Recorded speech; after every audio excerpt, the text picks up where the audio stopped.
I, 30 female, have been engaged to my fiance, 32 male, together for 2.5 years. I work as a management consultant in a coveted firm, and my fiance and I met in grad school. He's in finance and we make great money.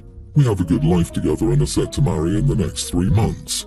My fiance was with an ex for 9 years but never proposed to her, so he dumped her. He was out of that relationship for a year before we started seeing each other. He was honest and told me that he really hurt her, but the more time he spent with her, the more he realized she wasn't someone he ever really wanted as a life partner. Over time we grew attached, and he confessed he never connected with anyone like that before. He always knew what kind of woman and lifestyle he wanted and what kind of woman would make him fall in love, and it happens to be me, and he proposed to me after 1.5 years. We're both child-free. Some twisted part of me felt the glee, validation and ego stroking as I got this man to commit, despite dating him for a much shorter time. According to him, his ex was also child-free, but he mentions that he doesn't think that he ever really loved her and stayed with her only because of how long they'd been together. When he dumped her, she was obviously a mess as she desperately wanted to marry him and tried to get him back, but he'd moved on. Last week, my fiancé took me as a +1 to his college reunion party, where his ex was also going to be there. It didn't bother me unless something went extremely out of line, and it did. I was feeling somewhat territorial. I made it a point to wear my engagement ring, and so did he. It looked like chatter went around, and she found out and got absolutely intoxicated. She barged into our circle and started confronting my fiancé about how he found a hotshot eye candy as his trophy wife, when she should have earned that title. I kept silent, but then she turned to me and said, "Men like him marry the woman in front of them when they're ready for marriage, so good luck." I was seething but kept my calm, and in front of people around me told her, "Oh honey, sorry, but he didn't want you. If he wanted to propose, he would have. Next time I hope your role is not limited to helping others refine their preferences in partners." I don't know what happened, but she started hysterically crying after hearing it. She was intoxicated, so she crashed against the table and made a complete fool out of herself. We shortly left after she was removed from the party by the hosts. My fiancé and I felt she deserved to hear that, but now I'm starting to feel it was maybe too harsh. Am I the idiot? You are the idiot. Conceited, egotistical idiot. You won, you got the dude. She was intoxicated and yes, shouldn't have confronted you, but you could have been the bigger person and just walked away. But you didn't. You had to rub a nose in it and gleefully watch her lose it. And what the heck? It stroked your ego that he asked you to marry him 1.5 years in. Most polite, kind people do not need their ego stroked, but you do. Oh boy, we get it. You are the beautiful princess who got picked. Yay you. And she's the old hag who didn't get picked. It took a 10-page dissertation to let us know you got picked. Congrats. OP, why are you so desperate to prove how superior you are?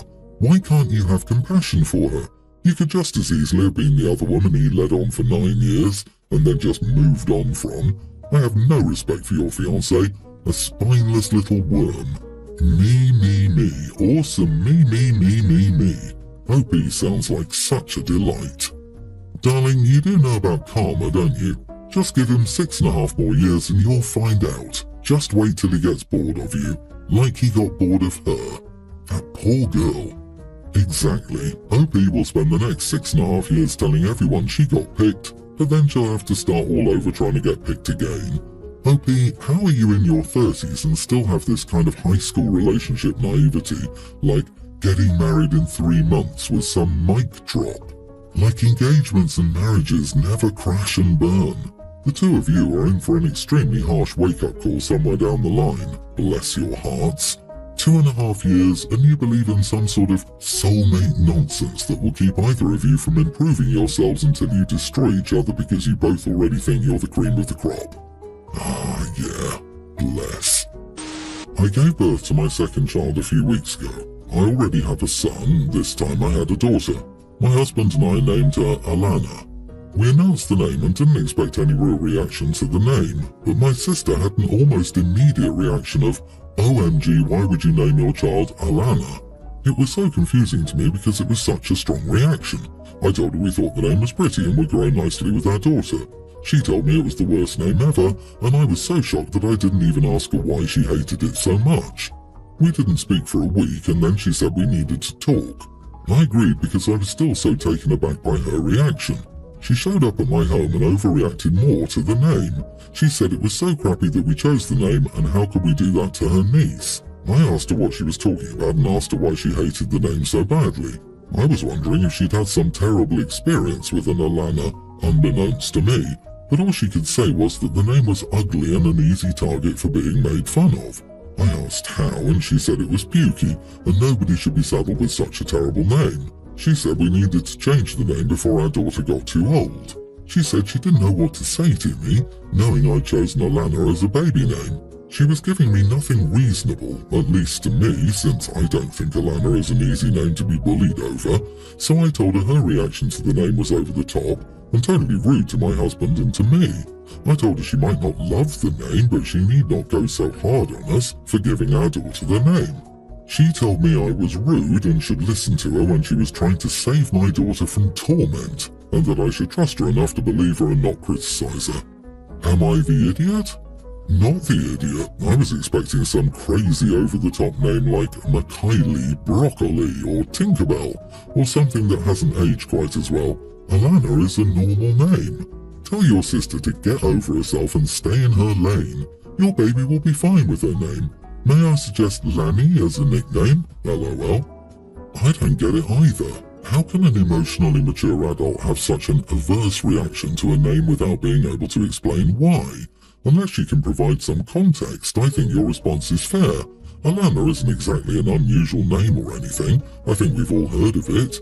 It's quote-unquote quite a normal name. Honestly, her reaction is so weird that I was thinking that her husband or someone cheated on her with someone named Alana or similar. I think OP's sister loves the name but wanted it for herself, and if OP changes it due to her reasons, then she's free to use it later. I don't think sister has ever voiced her love of the name, and then OP stole it. The sister just kept that name in mind. I know it sounds so dumb and illogical for her to possibly then claim the name later on if OP did change it, but we do live in crazy land after all. I'm getting married soon and I've decided I don't want children except for my pre-tween twins at my wedding. They mean a lot to me and I want them to be part of my big day. They'll be with the babysitter the entire time at the reception so they won't be a bother to anyone. My siblings have young kids and they were upset about my decision. They said it's unfair for me to allow my kids but not theirs. They accused me of being selfish and said I should invite all the family's children or none. They even threatened to not attend my wedding if I didn't change my mind. I think they're being dramatic and I believe I have the right to choose who I want at my wedding. I love my nieces and nephews, but I don't want them to disrupt the atmosphere of the celebration. I also don't want to exclude my own kids because they are my children and I want them to witness me marrying their father. Am I the idiot for only allowing my twins at my wedding but no other children? You're so selfish for wanting your wedding to be all about you. Jeez. Not the idiot. Anyone with a brain can accept that the bride and groom's kids are a special case. In fairness, I could understand why it would feel like a slight to your sister, but she needs to remember it's not about her or her kids. There's a difference between children and your children. But will your twins find it lonely not having their cousins to play with at the wedding? Being a child in an adult-only situation can be a bit boring, even if it is a wedding. I can see your siblings' point of view, but be prepared not to have them at your wedding. Can anyone explain to me why people think kids are such a massive problem at a wedding? What exactly is the atmosphere people are so concerned about not disrupting? Kids are so traditionally a part of an American wedding that they have unique roles within the ceremony. Like, what is the atmosphere you're going for? A hushed classical concert? A loose cocktail party with wild intimacy afterward? All the weddings I've attended have had a few kids around, and I just don't get it. Good question. I hope people answer because I don't get it either. I've never been to a wedding where a child starts screaming and running down the aisle. Sure, I guess it could happen, but you could equally ruin your day by having a stomach bug in the middle of the ceremony. Alcohol is way more likely to stir up wedding drama, yet we're literally advocating for it. Also, when do people decide they have a right to bring their children? Literally, since the dawn of weddings. Children have always attended weddings. It's way more insane, in my opinion, to expect everyone you know to drop everything and hire a sitter because, God forbid, their attention not be laser trained on you for 1 second. I, a female teen, have a brother teen who is autistic. He's a year older but was held back a grade, so we're in the same grade. Ever since I was little, I felt like I don't matter, and the only reason my parents had me was for my brother to have a friend. To be clear, I'm not neglected or abused, but my parents expect me to build my entire life around my brother. When I was younger, they always forced me to do whatever my brother wanted because we had to do everything together. When I wanted to learn piano and he wanted to do karate, we both had to do karate. When my friends invited me to play dates, I could only go if he could. When I was really little, my parents would basically just force the other parents to take him, but as soon as I got older, I just stopped going anywhere because I didn't want to take my brother with me. To make things worse, we moved when we were in 6th grade and it was almost impossible for me to make new friends because my brother was with me all the time. Middle school was also horrible because 7th grade was online and my brother was constantly clinging to me in 8th. Once we got to high school, I just stopped caring about what my parents said and did whatever I wanted. My rebellion mainly consisted of joining leadership and many clubs. I made a lot of friends and started hanging out with them. My parents very clearly expressed their disapproval, but they weren't going to lock me up to stop me doing things without my brother. I loved my brother, but being forced to share my whole life with him as a kid has made me deeply resent him. He has no friends, so he sits in his room pretty much all the time. He throws massive tantrums whenever I go out with my friends or attend extracurricular events.